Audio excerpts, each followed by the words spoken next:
leaders tend to learn from other leaders. So what you have seen others do tends to become your assumption of what is proper. And you assume that that is proper simply because it is what somebody else did. Some people like having folks around them who only say yes, who do not object, who do not bring contrary opinions, and that kind of massages their ego and end up just doing what they want to do and not really considering what the consequences would be for others. Tell me about one place that is run by a chief where you have seen great development. Please don't get me wrong. I am not saying that the chieftaincy system is inherently bad. I'm simply stating that it is vulnerable to the worst impulses of human beings. We as Sierra Leoneans need to hold ourselves accountable. If we never question our leaders at the community level, at the chief level, at the village level, at the city level, then we are going to be the food that the leaders will be eating on the table. Welcome to Honestly Speaking, the podcast where we have honest conversations about the issues shaping our lives. I'm your host, Antonia Howard. When we talk about Sierra Leone's future, we often talk about politics, development, or the economy. But beneath all of that lies the persistent theme of leadership. We often equate leadership with power or position. But what if leadership was redefined as service, competence, and values? And if that shift is to happen, what does it require? Not just from appointed leaders, but also from us as citizens and followers. So, my guest today has spent his career studying these very questions. Dr. Modupe Taylor-Pearce is a Sierra Leonean leadership scholar and executive coach with decades of experience training leaders across Africa and beyond. Welcome to Honestly Speaking. Thank you. It's a pleasure to be here, Antonia. Thank you for having me. Yes, I'm really happy to have you on this conversation. Um, let's start with when you think about or when you hear the word leadership in the Sierra Leonean context, what comes to mind? So let me uh, first, full disclosure is that I am a nerd when it comes to this subject. Having studied it at the PhD level, I do want to say that because sometimes I get so excited and so technical that other people might sometimes feel bored. But let me break that down because when you say leadership at the Sierra Leone level, first of all, at its very core, leadership is simply influence. Hmm. It's really, that's just it. It's not a function necessarily of a position. It's not a function of a particular gender. It's not a function of a particular height, weight, look, or strength, or age. It's really influence. And we all have the ability to influence ourselves and to influence others. Now, there's no doubt that certainly being given certain positions helps one to influence other people. For example, if I'm appointed as the manager of the company that you work for, because I have to sign your paycheck, I may be able to influence you. But that does not mean that I would be the only person influencing your behavior or your decisions or your actions. There may be others in the company who, by virtue of their technical knowledge, their relationship with you, and sometimes even their looks might be able to influence behavior. Now, in Sierra Leone, like in any other country or location, leadership always has existed. From the beginning of time, whenever two people got together, leadership existed. Now, in Sierra Leone, we have had a history of leadership being equated, first of all, from our traditional systems. Hmm. Traditional systems being, chieftaincy systems, how we have had, whatever we call Idman, etc., and all the way to, more modern systems, which we are quite familiar with in terms of democracy, ward people, councillors, etc., mayors, etc. Unfortunately, in Sierra Leone, many of our precepts about leadership have been influenced by colonial examples, as well as what our chiefs have been made to do. See, the thing about leadership that is so innocuous and yet dangerous is that leaders tend to learn from other leaders. So, what you have seen others do tends to become your assumption of what is proper. And you assume that that is proper simply because it is what somebody else did, not because it created the outcomes that you wanted, but simply because it is what was done. At the very simplest mode, you see it in the home. Many of us, we do what we do in our homes. If you are asked, why do you do it? Well, because me mama bin the doa. Na so you Oh, meet na so I meet am. Me papa be the doa. And if somebody questions you, say, okay, is that really the best way to do it? In fact, many times the reaction you will get is one of hostility. Because what people interpret that to mean is, hey, you want to me say me mama not been perfect, me papa not been good. But really, the truth is that we have to question in terms of outcomes, if for no other reason than technology and tools make certain behaviors obsolete. Right. And this is one of the areas in which Sierra Leone has remained, unfortunately, backward. Stagnant. Because we have refused to evolve our precepts and our methods of leadership to fit with even the basics of technology.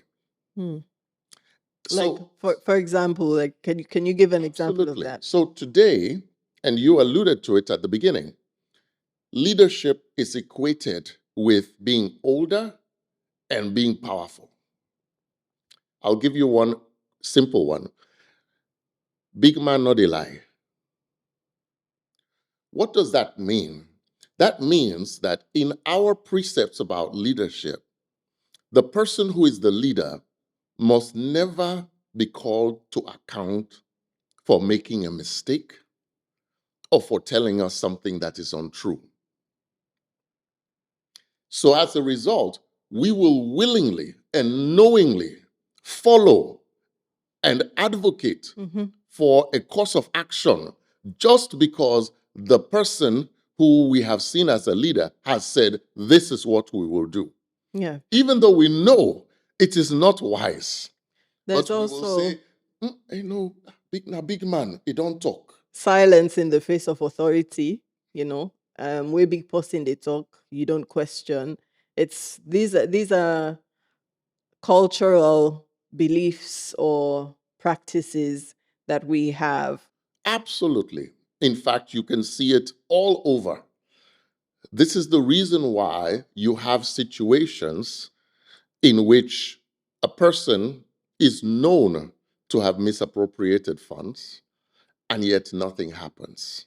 The followers do not hold that person to account. The person's other colleagues do not hold that person to account. And I can give you even recent examples that we have. Because what we know is, na big man, for make you shame. Na pao, na so e dey. Na we brao, na inge for it. And when you start with those precepts that says the leader must, for example, eat first, that is a dangerous precept. Because what that says is that I, as the leader, have the right to make sure that my needs are met until I have met my needs to the point that I'm ready to colic. Then whatever is left, you guys can share it. And the reality is that is what leads to mass poverty. It is what leads to a culture of indiscipline. And it is what leads to a lack of development. Because when the leader seeks to meet his own needs first, and by the way, I'm intentionally using masculine descriptions because this is more prevalent within male leaders. Yeah, because that's what we've seen, and that's Okay? what we know of. Yes. We've seen more male leaders than Yes. female leaders. But that is not to say that there are not female leaders. In fact, and we'll talk about it a little later, I am a huge advocate that of female leadership, including and up to the highest levels of leadership in Sierra Leone. I sincerely believe that one of the reasons why we are poor as a country and as a continent is because we do not have sufficient female leaders or females in a leadership position. So that's what I want to ask now, because when we think about leadership, as I said in my introduction, we often equate it to power or position. But when you really think deeply about the position of women in Sierra Leone, most women are leading, whether they are the default description, they're doing it in the way we know the leadership to be. So why do you think we always think leadership has to be someone only leads when they're given power or position? Because that's what we learned from our grandfathers and our fathers. Again, we are victims of what we have been told. And when you are educated in such a manner that defines your ability to acquire knowledge as limited to what I, as your father or your teacher, tell you is the only source of knowledge, then you are actually being imprisoned. But when you are educated in such a manner that encourages you to go out and discover knowledge, that changes. Now, don't blame our grandfathers too much because 50 years ago, 70 years ago, there was no internet. There were no libraries. So it is true. The only place you could get knowledge from was from somebody who was older and wiser. So they said, sit down, let me tell you how it is. And that worked. And that made sense. But again, talking about evolving to fit, as we had more tools, technology, starting with books, then libraries, then internet, we had refused to evolve to understand that, you know what, I am no longer the most reliable source of knowledge. In today's world, neither you nor I, not even me as a professor of leadership, I am not the most reliable source of knowledge. You should go to ChatGPT. You should go to AI. You should go to Google and double check and validate. What do others say? What has worked in other countries? And triangulate that with what any one person says. The problem with that is that for a lot of us, that A, it's contrary to what our fathers taught us. B, we realize, wait a minute, then I'm not going to be as powerful. Do I want to encourage Antonia to go out there and find out new things? Then she won't have to come to me every time, which is not really in my selfish interest. But if I am really recognizing my role as a leader, which is to seek the development and the best for the entire collective, then I will realize that in the spirit of humility, which is basically thinking of yourself less often, then I will say, what is in Antonia's best interest? What is in my followers' best interest? Let me make sure that they get access to the best knowledge. And if I know deep in my heart that that is not necessarily limited to me, then I will encourage that. Even if it makes them one day come to me and say, Dr. Modupe, that thing you've been telling me about, did you know there's a better way to do it? And that's okay, because we should seek the betterment of all of the collective, not just the propping up of our own power base. Right, and you've talked about humility and I'll take that as one quality of a good leader. When through your work across Africa, learning and teaching about leadership, what are some qualities do you see make someone truly a great leader? There are a number of them. So, interestingly enough, it starts with, well, let me not say it starts with, I'll give you four. Integrity is one. The great leaders, that is, the leaders whose communities or whose areas that they've influenced have seen success over a long period of time. And I make that clear because anybody can give you short term success. In fact, that is what comes usually at the expense of long term growth. Number one, they can be trusted because their word is their bond. What they say is what they'll do. You don't have to question, all right, Modupe said he'll be here at 12 o'clock. Is it 12 o'clock or is it 12:30? Or is it 1 o'clock? Modupe said he has 10,000 leons for you. Is it really 10,000 or was he really given 15,000 and he has made sure that he pocketed 5,000? Integrity is number one. Second quality is courage. Okay?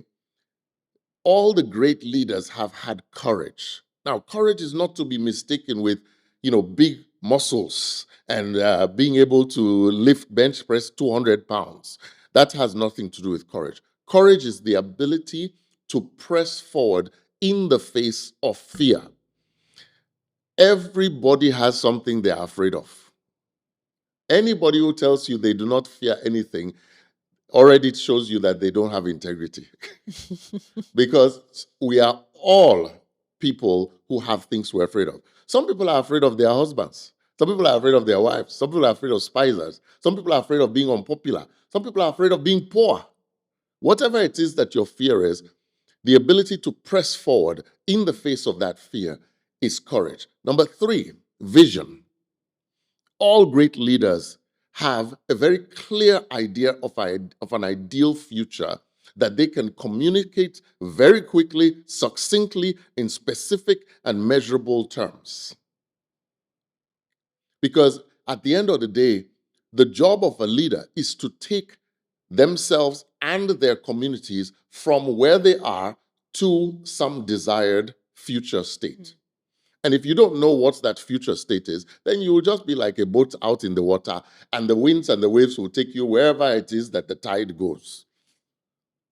So you have to have vision. So that's number three. Number four, great leaders all have passion. They have that mixture of determination and drive that says, I will get there no matter what. Because guess what? The minute you have decided that you're going to go from point A to point B, the one and only thing you are guaranteed to face is obstacles. That's the only thing you are guaranteed to experience. Everything else is optional. But as for the obstacles, it will come. The only people who don't face obstacles are people who have arrived. If you are exactly where you want to be, Very comfortable. then you will not have obstacles. You are there. How would you? How would you? So would you? But when you want to move yourself or your organization from point A to point B, you will face obstacles. And that requires passion, it requires determination, drive in order to move past it. Because too many of us can be described by this. Me, I want to do this so, but say, salon the system. Now they encourage we. Now so, what you want to do? Me, I've been get an idea. Me say we want to do studio, but say, that is the example of somebody who doesn't have the drive and determination. And so these four qualities are absolute minimums that I have seen in every single great leader. Okay? Right. Now, you can add to that, there are definitely other qualities that are important. And we've already mentioned humility, which is important, especially in the African context, where we have what we call, in academic terms, power distance cultures. Power distance cultures are cultures that simply do not encourage, the questioning of authority. And when you have high power distance cultures, it is important that the leader is self-aware enough to bring themselves down and to seek the interests of others. Because it's very easy to become filled with ego, Right. okay, and arrogant, and then say, well, after all, Namina Dibra. And all my way around me, they say they agree with what I say. Because I don't talk out. They all say yes. But as a leader, you have to have enough humility to understand that you cannot bring the answers. But some people like that. Some people like having folks around them who only say yes, who do not object, who do not bring contrary opinions, contrary views, and that kind of massages their ego, and they just go with the flow, and um, they end up just doing what they want to do, and not really considering what the consequences would be for others. Do you think that that kind of mentality is prevalent in Sierra Leone? Absolutely, it is. Sadly, it is. And I can tell you, it's not just in Sierra Leone. Mm. It's in many parts of Africa. But let's focus on Sierra Leone. But why is that? Because it's what we learned from our grandparents. Mm. It's what we learned. Okay? When you have a situation in which you grow up with, a chief who has 5 wives, and every farmer has to bring something to the chief, and the chief basically sits there and gorges on it, and whatever they want is what is said, and everybody agrees with the chief because he's the one who gets to apportion land, etc. And again, please don't get me wrong. I am not saying that the chieftaincy system is inherently bad. I'm simply stating that it is vulnerable to the worst impulses of human beings. Mm. And because there's no way to hold that person accountable, so therefore, what do one of the 25 children see? Well, the way to become big man and to know you have arrived as the leader is when everybody around you claps at everything you say. Hey, wonderful. Papa, and the what that. Okay? For them, that then says that is the definition of success. Okay? Now, for anybody who may want to, and I apologize for saying things that are controversial, but you see, one of the things that is a dichotomy in Sierra Leone is the way in which we admire the outcomes we see in foreign lands, but we don't understand why we don't get to those outcomes. It is mired in what we are doing. Tell me about one place that is run by a chief where you have seen great development.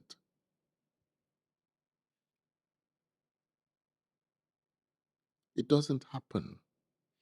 Because in a system in which I am installed and my needs are paramount, my needs come first, it is difficult to get development.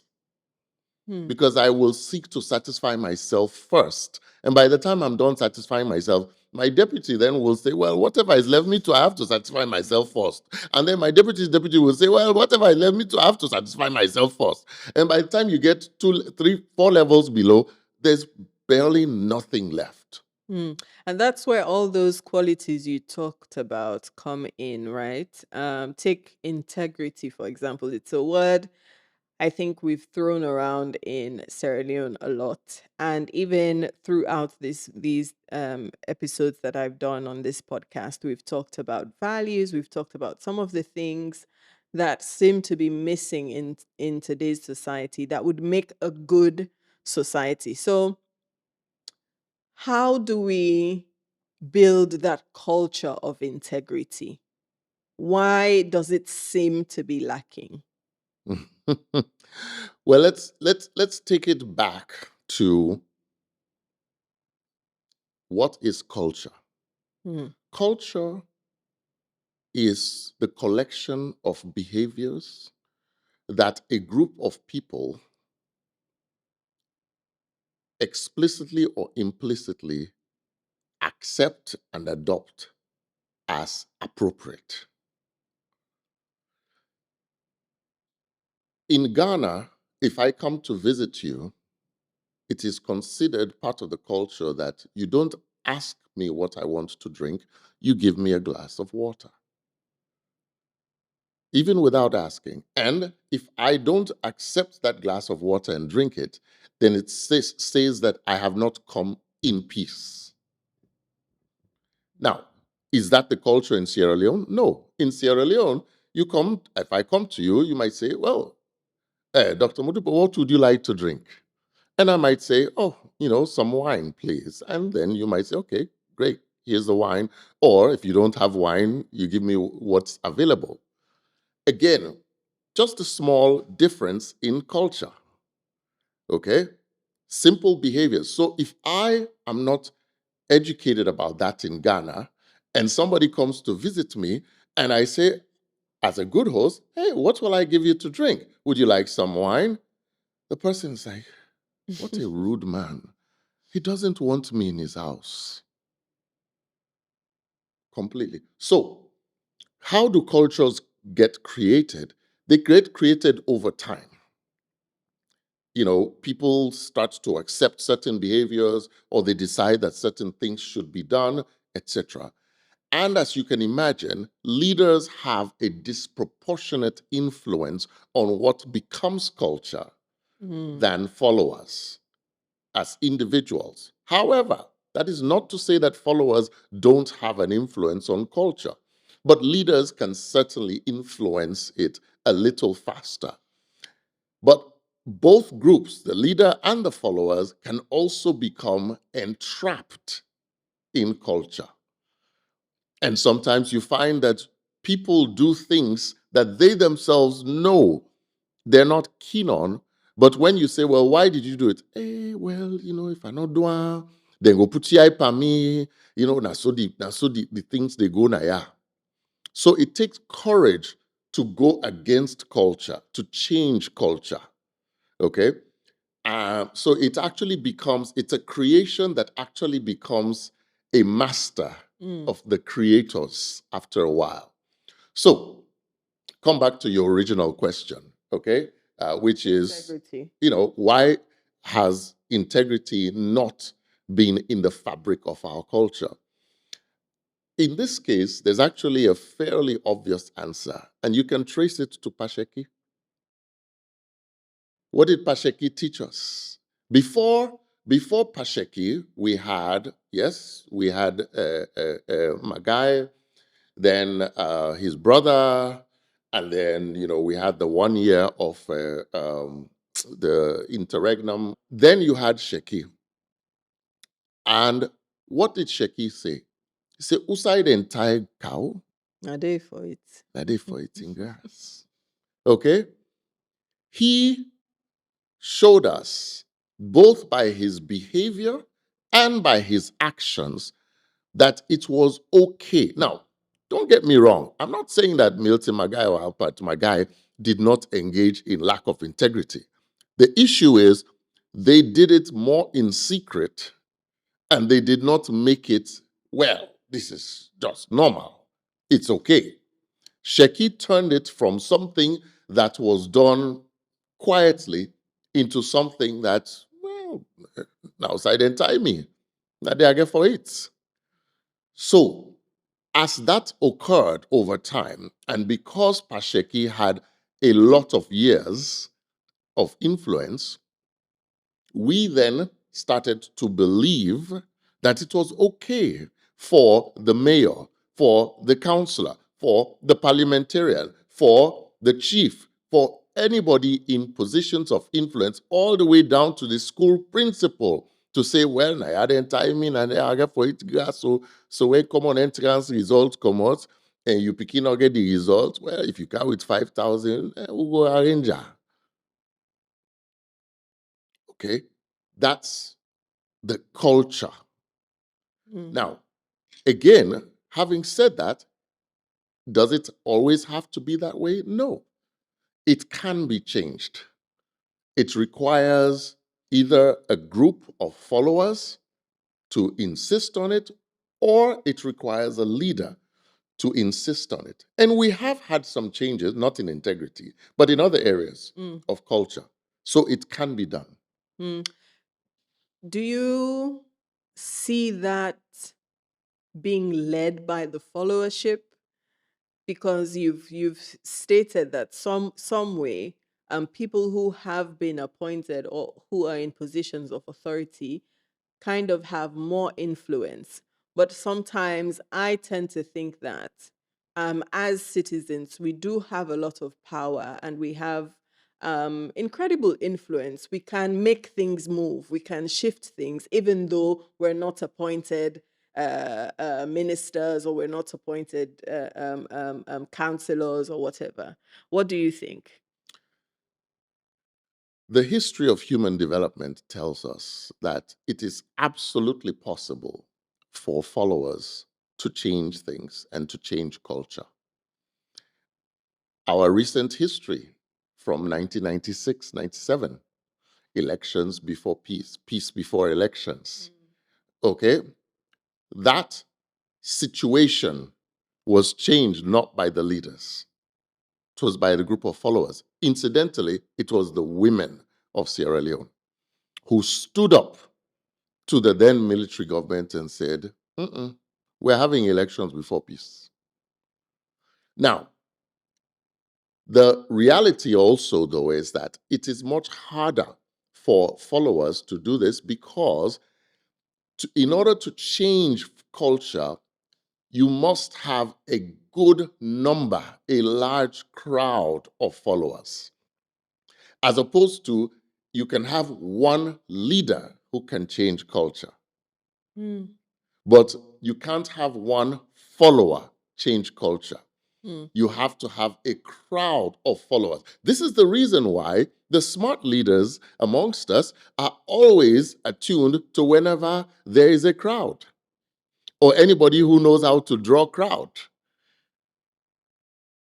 Go out there in Sierra Leone. If you start to draw crowd, I guarantee you one of the two political party people will start to call you and say, we are waiting to happen. Because they understand, okay, that this is how change happens. And therefore, and I'm not saying this is nefarious, they will want to utilize your skills in line with what they want to achieve. That's the key. You have to have a group of followers. But I also want to touch on something, and please allow me to. You see, when it comes to things like integrity, we, the followers, are also now active players in this. Absolutely. We are absolutely, it's almost the same as when somebody goes and blames women for prostitution. Like, there would be no prostitutes if there's no man to give that woman money and say, let's do this. When we as individual citizens go and pay visits to our members of parliament or our ministers of government or our vice president or president, and then we leave that office with long socks, I can't find them. You know, say, you know, give me transport safe for home. Or the two way give me not to bet it in. Or when we go and we come back away from those visits with $1,000 or $500, this is not good man, now good leader, forgetting the fact that what we just received is equivalent to half or a full month's salary for that person, and forgetting about the question of where did this person get this money from? So, in other words, by our behavior, we are actually reinforcing to the leader that you for thief. You for demonstrate lack of integrity so that you will satisfy me. Yeah. Okay? So we have to hold ourselves accountable because the people, we get the kind of leaders that we cultivate. We literally cultivate our leaders the same way a farmer cultivates rice. You know, I was about to ask that question. How do you think we enable this system? How do you think we enable the system of, you know, poor leadership, bad leadership, and participate, basically? Oh, absolutely. We are the ones who encourage it. Okay? If we are dissatisfied with our leadership, if any of us is dissatisfied with our leadership, rest assured in this, Sierra Leone, we are getting the leaders that we have cultivated. If you are dissatisfied with leadership, you might just be in the minority. But we are getting the lead, whether it is at school level, at councillor level, at ward level, at city level, at ministry level, at district level, or at political level, or even in a business, in private sector, in NGOs. We are getting the leaders that we have cultivated. Make no mistake about it. And if we want different kind of leaders, we need to start cultivating differently. And I often think that change starts with us as individuals. Um, I think a couple of episodes ago with Valnora Edwin, we talked about accountability and what it really means. And just generally, in fact, all throughout the episodes I've done, as I've told you, I really focus on what you can do in your own little corner, your own sphere of influence, focusing on doing the right thing. Because at the end of the day, the leaders we look to and say, okay, this is the minister, this is the president, this is the vice president, they do not come from out of space. In fact, when we have children, we say, hey, tomorrow you go be president. So, what are you doing today to train your child in a way that they would be a good president tomorrow? Because we often don't, I don't know if we don't think about it or we ignore it. Maybe we think about it and we ignore it and we think, oh, this person Yahweh they make so as they get power, so now it change. What do you what do you think about that? Because I've heard there's this argument about money changes people or money or power just truly reveals who you are. So I'd love to hear your opinion. People really don't change that much. Hmm. Now, let me make sure I clarify. We all have the facade we put forward. When you are, out there in public, we present a certain view. But if you want to know who somebody is really like, talk to those who know that person very well, who've worked with that person for a while or lived with that person for a while, and you'll get to know what kind of person they really are and truly are. For many of us, unfortunately, we choose leaders not knowing any of that or not bothering to really dig into what kind of person is this. Okay? We accept what they tell us, which last time I checked, I don't know of anybody who comes and tells you, me not bad person, no. But anyway, when I put me there, me not selfish person, no, just put me there no more. Okay? We have to, as followers, hold ourselves accountable to say, let us dig a little deeper. And here's the other side of the coin. We have to also hold ourselves accountable to saying we are not just going to follow somebody because they speak our language, Or then come on a village. because they come on a village. It has actually three insidious outcomes. Number one, it makes us lazy as followers. Well, I'm a village person, so no problem. And you don't take the time to really investigate into that. Second problem that it does, it actually takes away any sense of accountability or responsibility from that person. Because I know that the reason why you are supporting me is because I'm from my village. So that means I can do anything and I will still have your support. Okay? When you get hired onto a job, you are usually told why you were hired. If you were hired onto this job because you're a good interviewer, you know that the people who hired you, if you stop being a good interviewer, they will say, guess what? You are now fired.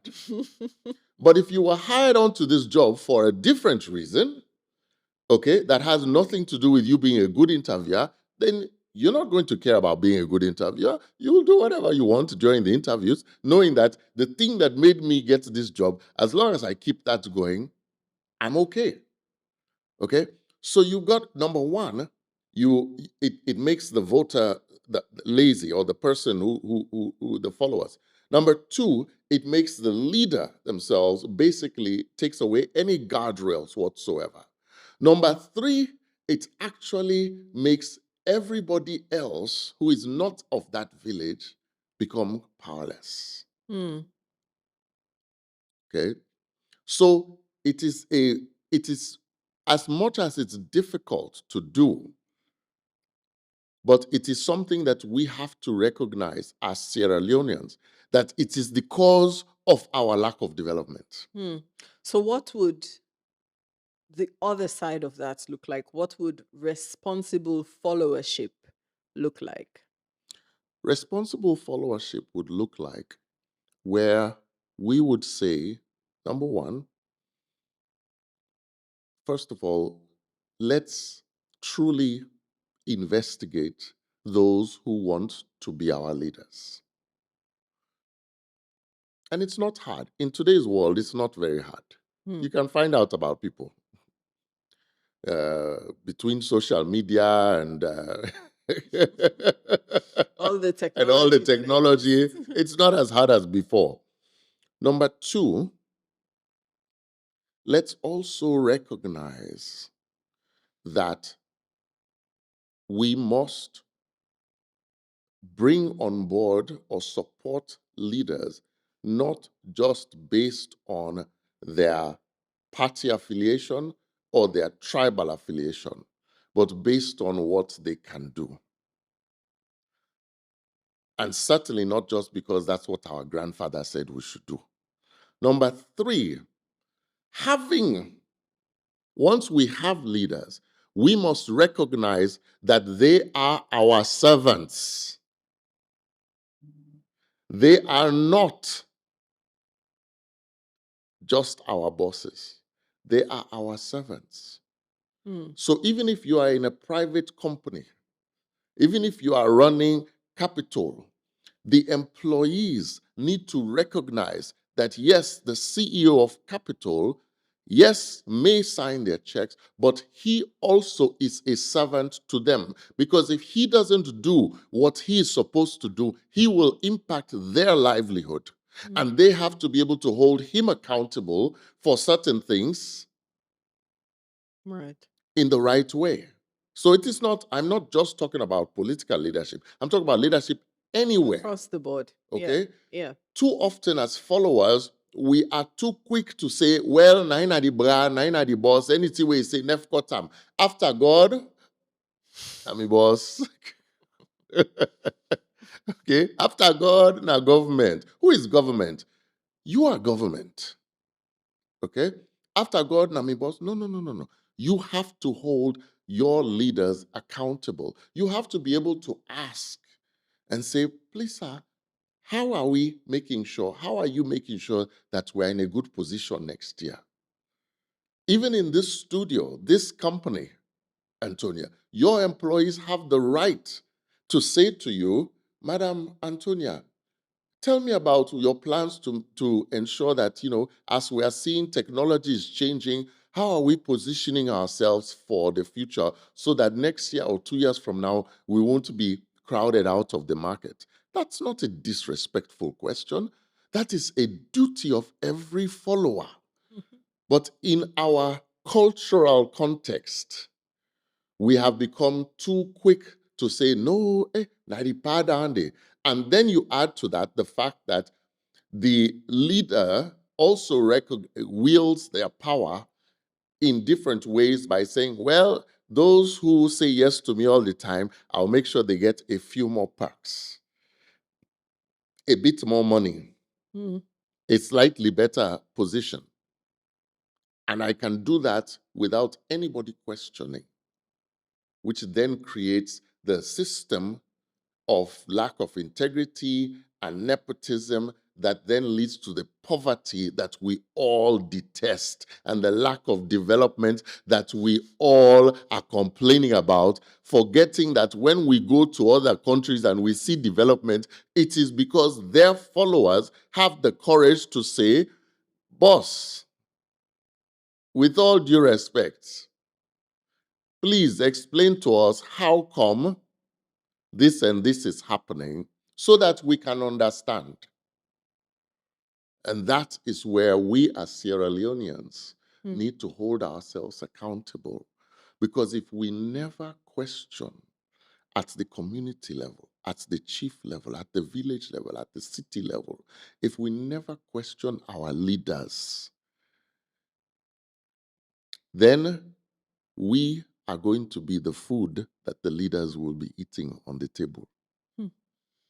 Do you think poverty influences our perception of leadership, our perception of good leadership, and also influences how we follow? I'm asking this question because my opinion is that we've kind of equated a lot of wealth with someone who is successful, not knowing who side and pull their money, who side and pull all this motoka, who side and pull money for bill 5 O's. We don't care about that anymore. We see that and we automatically salute and say, oh, this na good person, this na big man, this na we bra, this na we boss. And I'm thinking that some way, somehow, that influences how we lead and how we follow. Does poverty influence how we view leaders? Absolutely. But the answer is more nuanced than that. So I'm going to give you a recent event. I'm trying not to be too controversial. You can be as controversial as you like. This is honestly speaking. One of the major schools, and I heard this from somebody who sits on their board, received a donation. One of the major schools in Freetown received a large donation, $40,000-$50,000 from an individual who is typically based in the United States. He's a popular individual. I believe he has some political aspirations. And he made a donation of that. Huge donation. One person. Now, in that school, on that board, are people who have lived and worked in the United States. And they know that the probability for somebody who is working in the United States to be able to fork out $50,000 of cash is very, very low. And even in the United States, if they just produced that and gave it to somebody, the recipient would be questioned to say, find out where that money came from. This school has done nothing like that. Hey, now good man, tell God thank you for him. I not call Nemo, but it doesn't take much imagination to know who that was. What does that tell you? That tells you that we have lost. Those people are not being good leaders or good followers because they've allowed themselves, first of all, they're supposed to be leaders, as in they're the board of the school, but also they've now become followers because now they're following and parroting this gentleman who I have no personal issues with, but I'm simply saying, where did the money come from? And as a school, they have a duty to ensure that we understand that that money came from clean sources. Absolutely. Yeah. Now, why do we end up in those places? It is easier to end up like that when you are poor. Because you see, poverty is insidious. First of all, when you're poor, your long-term horizon becomes completely opaque. You become very focused on short-term gratification. When you are poor, you're focused on where's my next meal? What's your date? Wait your dates today. Waiting tomorrow. Usa they sleep. When you're not as poor, you can plan 5 years. What's my retirement plan?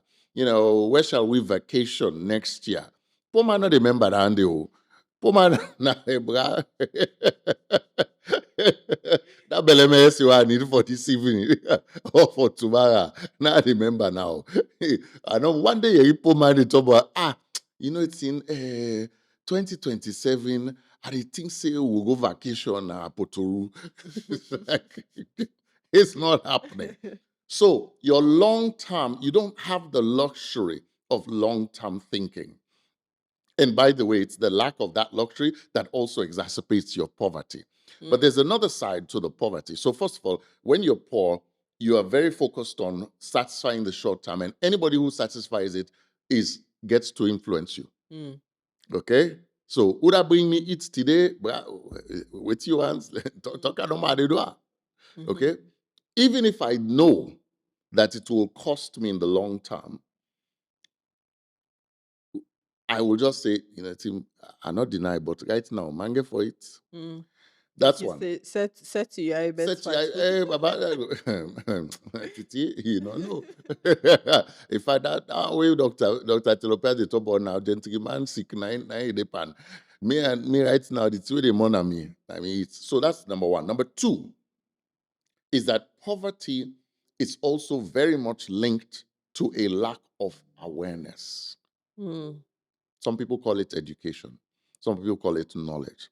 You see, my mother once told me, say, if they not been show you, if nobody not been learn you but flush toilet, you say you go see that water inside that bowl there, if you see that for wash your face. Awareness creates choice. When you don't know, you make poor choices because you didn't know. I don't know. Yeah. All right. And you get outcomes that you might not even want, but completely out of ignorance. Poverty prevents you from getting access to awareness. When you're poor, you can't go to school. You don't have access to the possible sabi. Look at you and I. How many poor people have access to us? Even to watch this podcast, if you not get internet access, if you not get top up, you go watch her. You not get forget her. So there's a poverty is actually a glass ceiling that prevents you from even knowing what your rights are, what is available to you, what your options are. So as a result, when somebody come give you one t-shirt, you not even know say the money for the t-shirt be come out from you. It tiffin to you. Then he pull 1/10 of a guy can give t-shirt to say, talk for me no more. And all you know is, take it. Papa God, Sababu don't come give me. Not realizing that this very same person now in Docker na pocket 3 days ago and pull money there. But you have no idea because you're not aware. So these are the two issues for me with poverty is that it's very much linked. Now, there's a third issue, which is a slightly smaller issue. Well, for some it's a very big issue, is that poverty also then exposes you to sickness and disease. And here's the problem. Well, body, na gently. If you are sick, if you can't stay awake, if you can't stay alive, if you're not able to manage your body, then all the other things don't even factor. They're not even relevant. Okay? So, number one, poverty makes you very susceptible to short-term thinking. Number two, it makes you unaware. So you're not even, you are being taken advantage of. You're not even know safe. Yeah. And then number three, it makes you sick and diseased, which takes away even the little power that you might have had to change your circumstance. So it is a major, major problem. And frankly, the last part about it, it makes you more easy to manipulate. And one of the other things we've talked about is this eagerness or hunger for success, or rather what people perceive to be success. Because for most people, even with the examples that you've given, when we look at other countries and we admire how far they've gotten, we see, oh, they have nice roads. Oh, they now have their own air. They have now have their own flights. They have new airports. They have this. They have that. We look at the output. We look at how far they've come, and we don't necessarily interrogate how they got there. So it's the same thing with people's perception of success, right? So you go see person, they drive different motorcar every week. You get different motorcar. This person don't build almost us in how many years, and you admire that, and that's what your perception of success is. Not really interrogating how they got there. How do we balance that hunger for quick success with the patience and discipline that good leadership or followership usually requires? Thank you. You see, I love cassava leaves. I consider myself a cassava leaves connoisseur.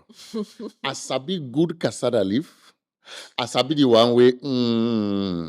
I mean, I am the kind of person you take me to Radisson Blue, and I'm likely is to order instead of all the whatever foie gras and all this shawarma. I say, "Una cassava leaf," which, by the way, upsets my wife to no end. But when I tell you I know cassava, I've eaten it in every corner of this country. Here's the thing. Despite the fact that I know good cassava leaves, I know the good one, I know the. If you put me in this room and you put all the raw materials, you put raw rice, oil, the leaf, pepper, yabas, whatever, stove, gas, this, that, and you locked me in this room by myself for the next 3 weeks, I still wouldn't be able to cook it because I don't know how. I just don't know how. Oh, I'll try. I'll probably, put steam there. I might not die of hunger because, I can always Go boil make the rice. I something. go make something. But I can tell you one thing. I not go make cassava leaf. I not make fine one. There is nothing wrong with desiring success. There's nothing wrong with desiring good outcomes. If your definition of success is owning 3 cars, fantastic. If somebody else's definition is, owning 3 houses, wonderful. Okay? There's absolutely nothing wrong with it. The challenge is that for many of us, we know where we want to go, we don't know how to get there. Mm. And what has happened, unfortunately for us, to come back to my metaphor of cassava leaves, if when I was there by myself for 3 weeks, then some evil person come and said, okay, you know what you for do? Take that cassava, just chukam with the yabas no more.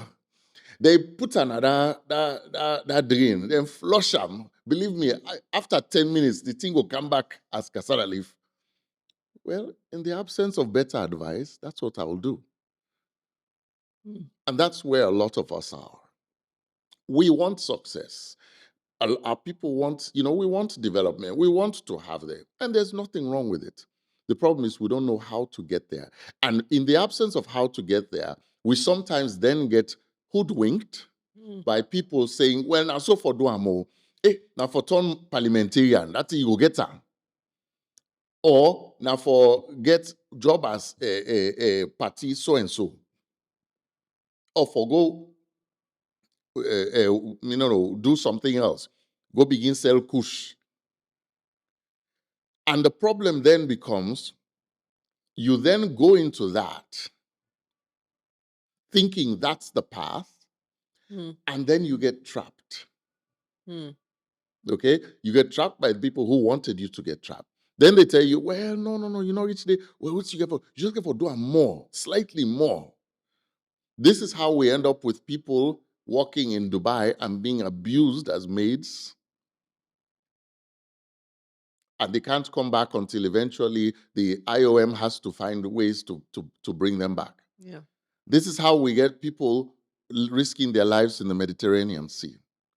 This is how we end up with people going to work in positions in government with no intention of serving and again getting trapped. Yeah. So our challenge, and this challenge is exacerbated by those who, frankly, it's in their interest to keep us less aware.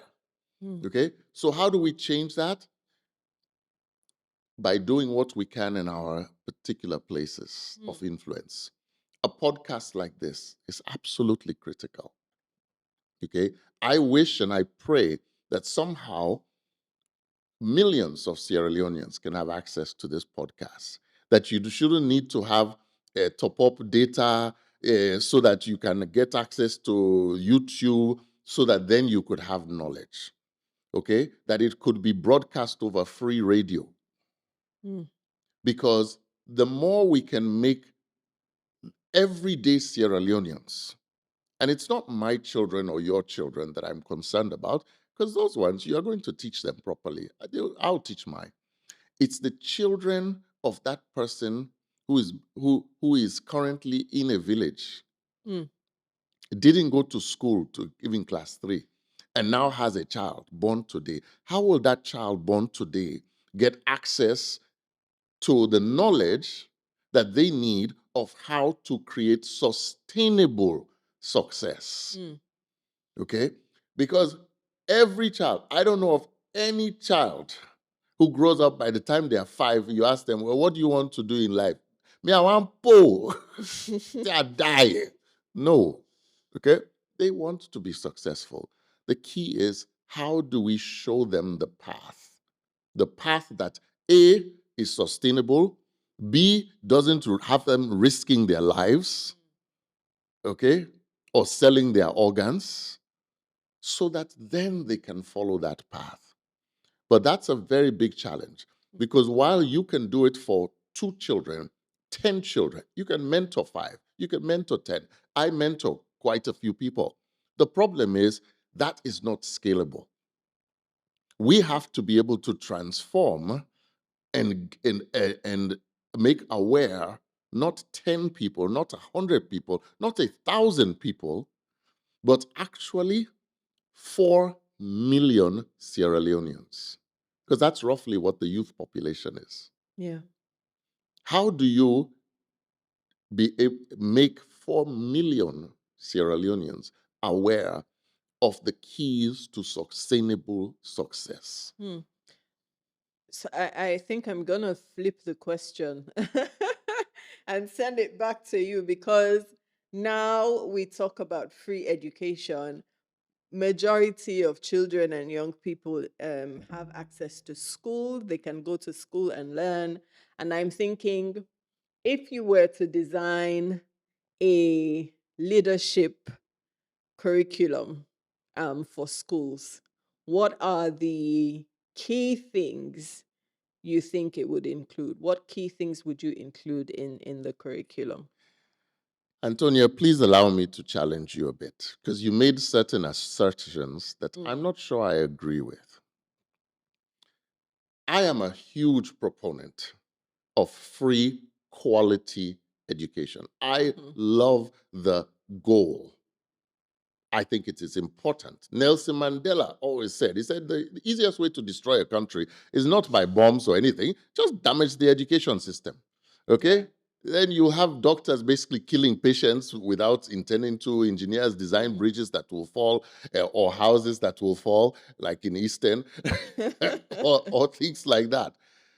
The point is, education matters. And I am absolutely respectful and in support of any leader who says we must have free quality Mhm. education. Mhm.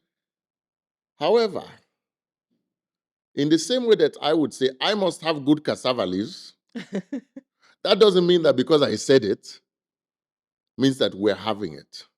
How Mm. can you have free quality education when the teachers are underpaid, and even the one they're supposed to be paid, they are behind on their on their payments by 3 to 4 to 6 months? Mm. Who is going to go and teach? How many of your current employees in this studio, if you didn't pay them for 3 months, would still Would be come here? to work. Yeah. And if they came to work, you should be very careful, because it means they're coming to do their own private work, not your own work. Okay. So let's get real. Hmm. Okay? Hmm. We have a goal of free quality education. We are not Definitely we're not there not yet. doing it. Mm. Okay? Now, add to that, okay, the fact that we are paying teachers a pittance. Mm. If you look at developed countries, speaking of how to cook these cassava leaves, the countries that we admire are the countries in which what teachers earn, when you compare it to other government employees, they are in the top 90th percentile. In other words, teachers earn and principals earn the same or more than permanent secretaries and members of parliament. Mm. I want you to let that sink in a bit. So I'm not looking at just what they earn in dollars. I'm just saying compare them to what they earn compared to other civil servants in their country. Okay? In Denmark, in Germany, in Finland, in New Zealand, places where educational outcomes, they're, it's benchmarked and they are in the top. Okay? I'm not saying pay them this in Sierra Leone the same as what they earn in New Zealand. I'm saying make sure that when you compare all civil servants, They're at par. Mm. they are not just at par with the person who is sweeping the UE Mm. building, but they are at par with a permanent secretary, with a member of parliament. That is how you start to get quality Mm. in the education. Okay? So, and of course, make sure that they receive their money. Okay? This is what needs to happen.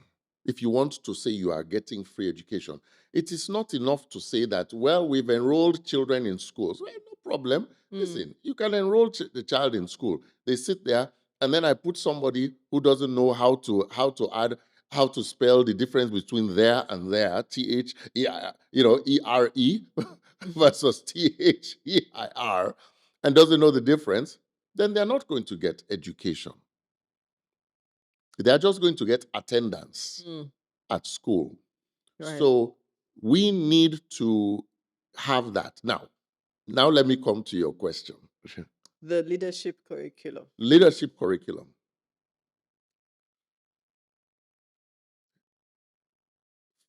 I spent between the years of 2005 and 2015 through an organization called Leaders of Godly Character.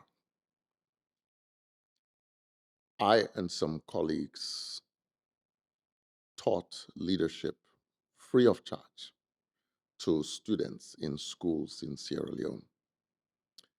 We covered just about every major secondary school in Freetown, Bo, Makeni, Kenema. We also covered University of Sierra Leone, University of Makeni. We gave them a 3-hour free seminar. We would have on average 200 students there, inspired them. We even gave free sessions to a couple of police officers. Um, so developing a leadership curriculum is not hard. That's something you put on paper. We already have that. However, leadership is learned Mm. as much as it is taught. And what those 10 years has taught me is this. As good as it is that we taught leadership, because our influence was just 3 hours out of those kids' lives. For the most part, if we are lucky, maybe 5% of those children still remember some of the key things we taught them today. And I don't even know what percentage practice it. Because if what you're being taught, you then don't see it reinforced at home, you don't see it reinforced with your teachers, you don't see it reinforced at the first place you work, then it's, even if you believe in it, it's difficult for you to hold on to it. So, coming to the question of leadership curriculum, if you look at other countries, they don't have a leadership curriculum. But what they do invest in is the leadership capacity of their teachers, the principals, so that as those principals are demonstrating, doing their jobs, they are teaching the young people. I'll give you an example. Venerated principal in Sierra Leone, Mr. Lashte, Grammar School. Because of his leadership, because of his integrity, his courage, his vision, his passion, his humility, from the 1990s, 2000s, the decade of 2010, etc., I know that in this country, young men, job seekers who say they went to the grammar school in private sector usually got preferential selection. Why? Because employers understood that if you had been educated under Lashite, there are certain values and habits that you are more likely to have than, say, somebody else who was educated under another principle. This is how leadership is really going to be learned. It's through example. So Lashite had standards, made sure that the teachers in grammar school adhered to standards, and those who did not adhere, they were moved out. Okay? Now, and I bring him up not at the exclusion of anybody. I'm not saying that it's the only place where this is happening, but I just bring that up. That's an example that everybody knows about. Yeah. Okay? That's what needs to happen. So it's a leadership curriculum. It's not for the students. It's for the teachers and the principals so that they will be acting as good leaders. And through their example, the boys and girls will then demonstrate good leadership. Same thing happens for the universities. Okay? The fact that you have a PhD in physics doesn't mean you are a good leader. When I make you a head of department, that doesn't mean that you know how to lead. Or just because you know you have a PhD in chemistry or you've taught for 25 years or 30 years means that I can make you a vice chancellor and then suddenly you are a good leader. You need to be invested in, okay, with leadership training and coaching so that then you demonstrate it. And that is what we are lacking in our schools, in addition to the fact that at the end of the day, we have to remember, if you pay peanuts, you will get monkeys. So and we need to how do we fix that. change that? Because it's seeming like a cycle that is difficult to break. And I am struggling to see the light at the end of the tunnel. I am really struggling because if you have say we're talking about schools now, if you have teachers who aren't that great and the picking themselves, they see the teacher then and they see how the teachers act, they see how the teachers behave, how the teachers lead, then they copy that. They go home, then see how mama and papa self they behave, auntie uncle, they copy that and they grow up and teach their children. So how the epsilon yeah, how they change this country? Wow. a, a great question. Okay, so Let me distill it into three things. Okay, one, we have to put our money where our mouth is. Mm. In the sense that, okay, do you know where most of our good teachers are right now today? They're not in the classroom, by the way. I would Most of our talented teachers, where are they? I would assume retired or doing business or something. Yes. The ones that are not old, shall we say, they are either teaching in Ghana Hmm. or some other countries, or they are working in banks and mining companies, or they are running a private business. But their true passion is in teaching. Where they are, they're not totally happy. I know 50 of them easily. And if they were to be paid, okay, at the equivalent of a permanent secretary, they would run back to the classroom. So, depending on who you are, okay, because you asked this question generally, and I suspect you were not saying, how can I, Antonia, change Sierra Leone?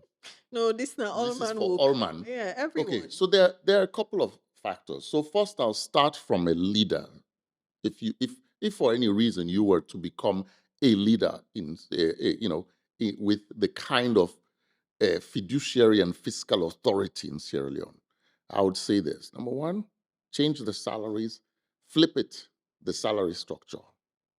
Okay, we all know sugar and all man wants money.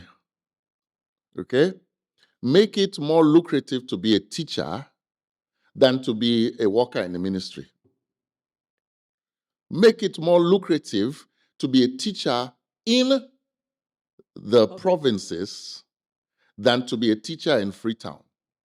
Believe me, you will drive development in the entire country. Okay? So I would certainly just say teachers, whatever, you get paid like a permanent secretary. Where does the money have to come from? It will to come from somewhere else Hmm. that will reduce that money. Okay? There are lots of places where we don't need that many people. I won't start naming them so I don't get hate mail from people. Okay, but you do that. That's number one. That's if you have that kind of fiscal authority. Okay. Second, second way in which we change Salone.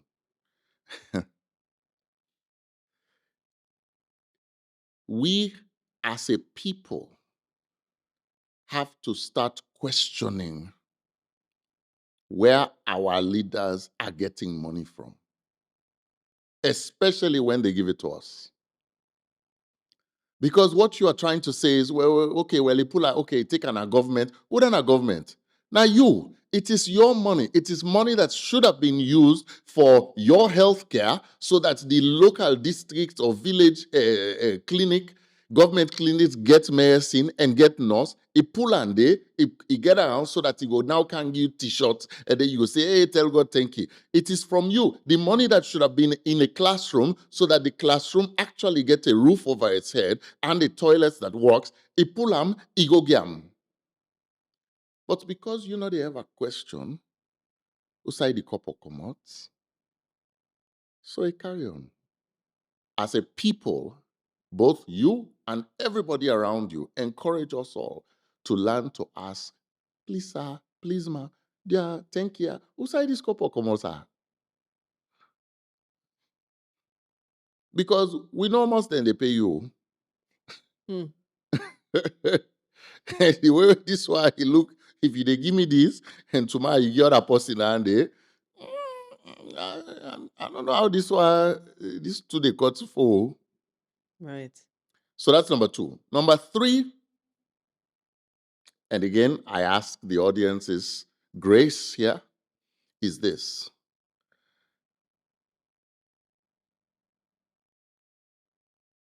Appoint and vote more women leaders. Hey, Clap take for 10 that. clapo. Because I don't give myself problem with me compy man there. Yes, But let me yes. explain why. Let me explain why. You see, The key to changing Sierra Leone is getting leaders who think less of their own personal needs and more about the needs of the people that they have to lead. Mm. Now, I'm not here telling you that every woman is a saint, but I'm telling you that because of our cultural background, that in which women they don't use for big kumbra, when you put that kind of person in a position of authority, in a position of power, their natural instinct will be to think about how will this affect my people before thinking about how can I take care of myself.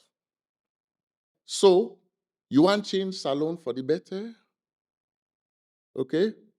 Put in a female president, put in a female vice president, put in female members of parliament.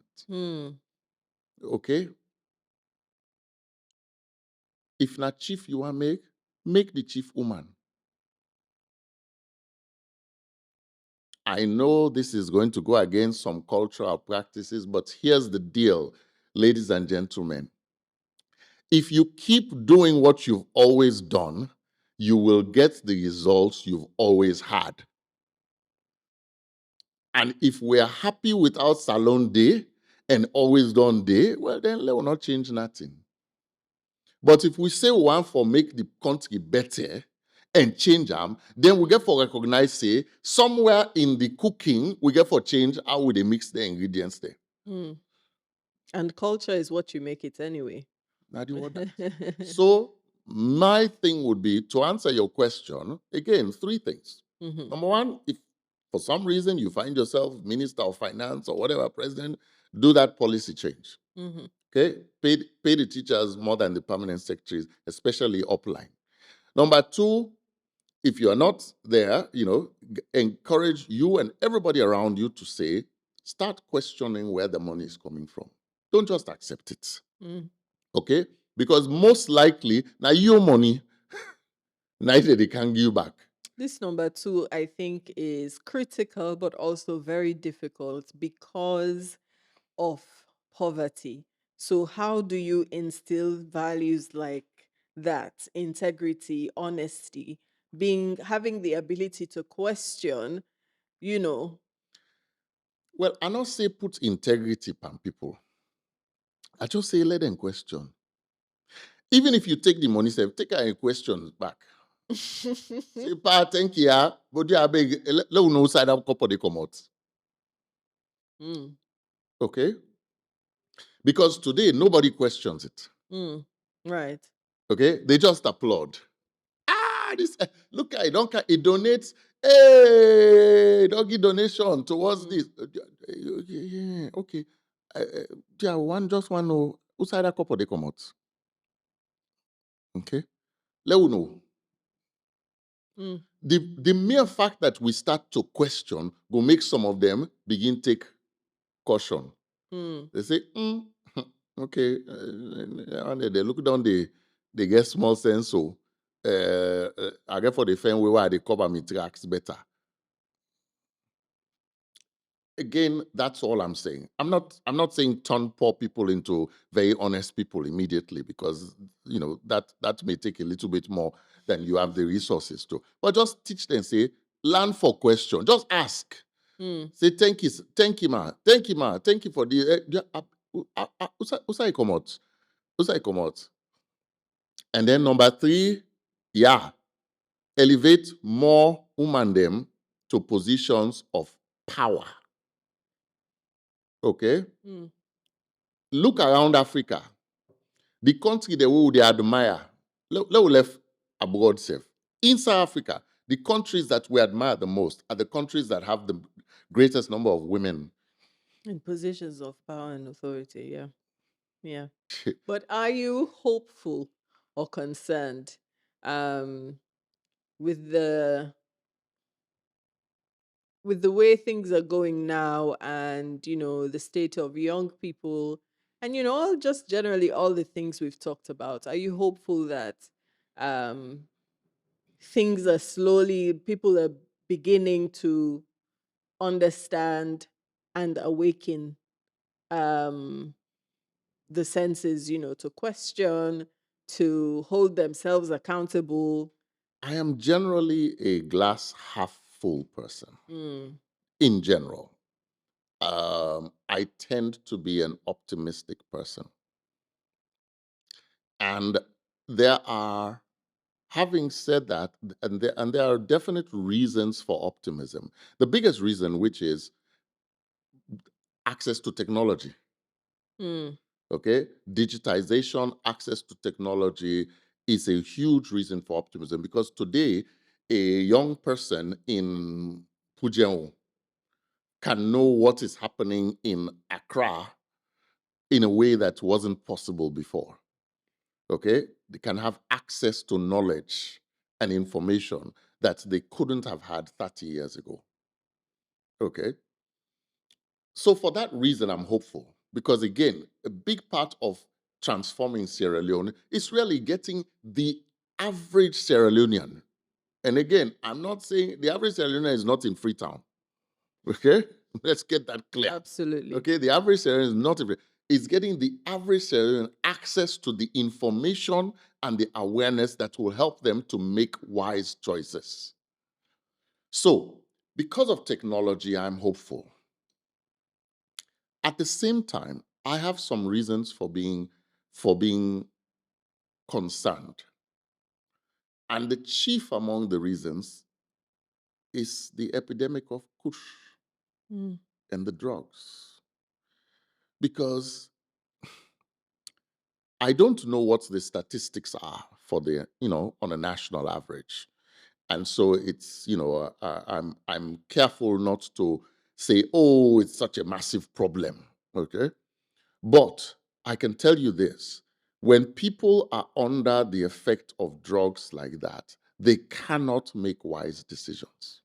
They cannot make good choices. Okay?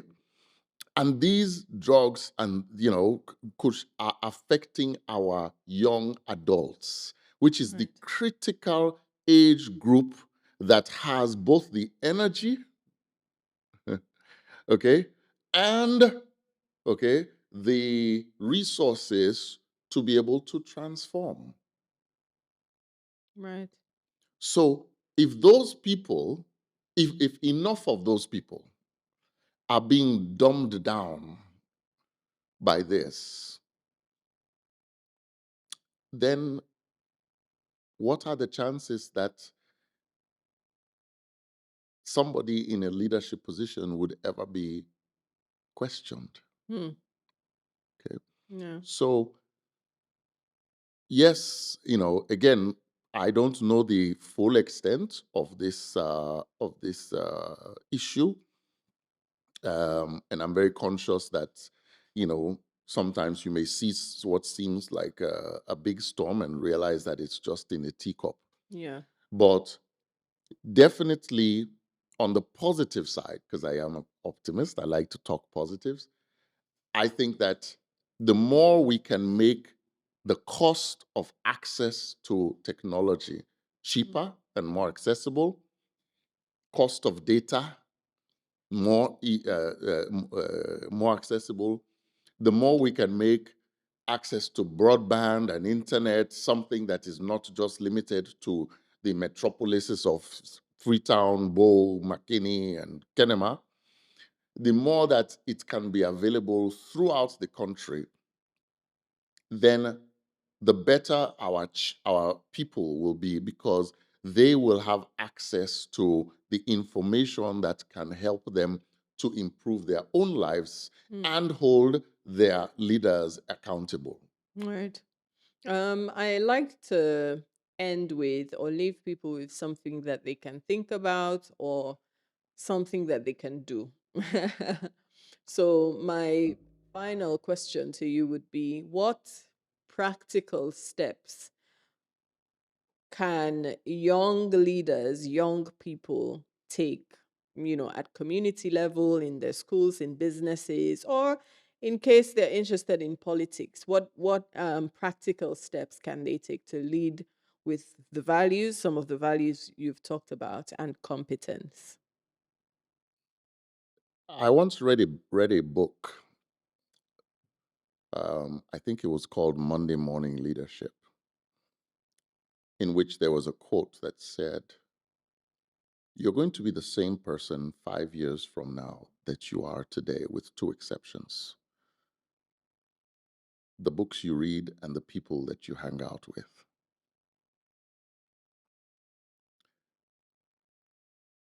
Essentially, what I got from that quote is that we are ever evolving creatures, but our evolution and we are becoming is influenced primarily by the people we surround ourselves with, that frankly will have influence over us, and vice versa, and also the knowledge that we choose to put in our brains, or how we feed our brains. In today's world, it may not just be books, it may be videos. When it comes to our young people, one of the reasons why a lot of our young people have become disappointing leaders. The young people of 40 years ago have become disappointing leaders today. And I say that with all due respect to those leaders. But the reality is that, yes, we are disappointing leaders, because if you look at the result of our leadership, as in Sierra Leone, I don't think you can give any of us an A or a B mark. Okay? So the reason why is because in many cases, once you start showing some talent for leadership or organizing people, influence, you quickly get swept up by one of the political parties, or by a company that needs your talent, a mining company, a bank. Okay? And before you know it, you are busy earning money, you're raising a family, you're building your influence. And who is around you? It's the same people. And they tell you quickly, "Well, na so we didn't know. Hey, I know say no, no worry, but na so we plan to do am." So, how do we get today's group of young people who have demonstrated some talent, or that subset who have the ability to influence, to organize, and are showing some leadership capacity, to not follow the same path that we did? So here there are three things. Number one, I would certainly encourage them to, um, what's the word? To consume and digest content that is not solely created in Sierra Leone.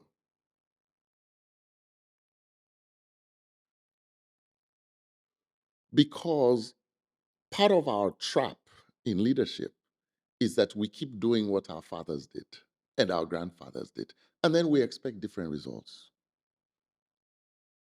We need to find new solutions. Number two, they need to be intentional about their associations. In other words, who are they hanging out with? Once again, the key is, don't exclusively associate with people just in Sierra Leone. Technology gives you access. So if you are interested in being a youth organizer, in going into politics, no problem. Engage with people in Ghana, in Rwanda, in Kenya, in Gambia, in Liberia, who are also interested in the same thing. Chat with them from time to time. Get on a WhatsApp group together. Because by exchanging with people, you will get solutions, but also you will get perspective. Because when everybody around you in Sierra Leone is telling you, "Hey, bro, na so you did now, na so you get for do now, na that nobody will," by having those other associations, you can be able to say, "Yeah, but I say, na Gambia then try something different. Where it been work. Why not try?" Number three, choose mentors and choose them carefully. Mm. The choice of a mentor It's almost like the choice of who is going to be your MP or your president. Investigate them carefully, okay? And then choose them. Tell them that you want them to be your mentor and engage with them. Don't choose a mentor just because he or she lives in the same street as you. Choose a mentor based on they have achieved something that you believe is admirable, is aligned with where you want to go, and they did it in a way that is aligned with what you want. Don't choose them just because they have 5 cars. And once again, make sure at least one of your mentors is not based in Sierra Leone. I keep insisting about basically what I'm sharing with for our young people is internationalize yourself. Most of the people who have led us down paths of mediocrity and poverty are people who have basically kept their vision down to just Sierra Leone. The more you open yourself to seeing that there are solutions in other countries that can be used in Sierra Leone, the more you will actually find that you can find ways to get there. And also, you will have accountability partners who will hold you to standards so that you are not allowed to just sink into, well, now so we don't always do them. Okay? Sierra Leone is a beautiful country. It is my home. I love this country. So do I. But I'm also recognizing that we're a small country and we're part of a larger system that we can benefit from and we can bless. So get in contact, engage with those people, and learn from them and learn with them. Because transforming Sierra Leone is not going to come exclusively from Sierra Leone. It's going to take a bit of a Pan-African view in order to find the best practices that will then be able to be used. And I will tell you that much of what I have shared today in this podcast is knowledge that I also gained from my work throughout Africa. Right. It's not original to me. I'm not that smart, okay? It's because I have talked to Rwandans, I've talked to Botswanians, I've spoken to Burundians, I've dealt with Ghanaians, Nigerians. Many of our problems are somewhat similar. Okay? And because I'm part of such a network, it is also what also in those few times that I want to get tempted to take some shortcuts and do certain things, I can remember say, when them party then I undergo, you say Modupe do this one, they will say, I say, okay, no, this one I not do. Okay, so it's helpful to do that. And for young people, I would encourage you to do that. Create that network. It's not hard. I don't care who side you day. Once you get phone, you get small data, you get WhatsApp number, you can do it. Yeah, I absolutely agree with that. I suspect that I'm going to have to invite you another time to talk about mentorship because that's also a very important subject. And I don't think that we've actually gotten the hang of it in Sierra Leone and understood how much of a tool it is to propel someone forward. So, but thank you. This has been a really great conversation about leadership and about the many other things that we've talked about today. And I hope that it resonates with people. I hope so people then listen and start to make that change in their little corners or little spheres of influence. Thank you so much, Dr. Modupe. Thank you very much, Antonia. And please continue to do the great work that you are doing. It is a blessing to Africa. And I pray that through you and your efforts, Sierra Leone will truly be transformed. Amen. Amen. Thank you so much. That's it for today's episode of Honestly Speaking. Thank you for listening and being a part of these important conversations. If you've enjoyed today's discussion, please like and share. And if you're feeling inspired, do leave a review. I'd love to hear what you think. And of course, carry on the conversation online. Share your thoughts, experiences, and ideas using #HonestlySpeakingSL. Until next time, stay curious, stay engaged, and stay honest.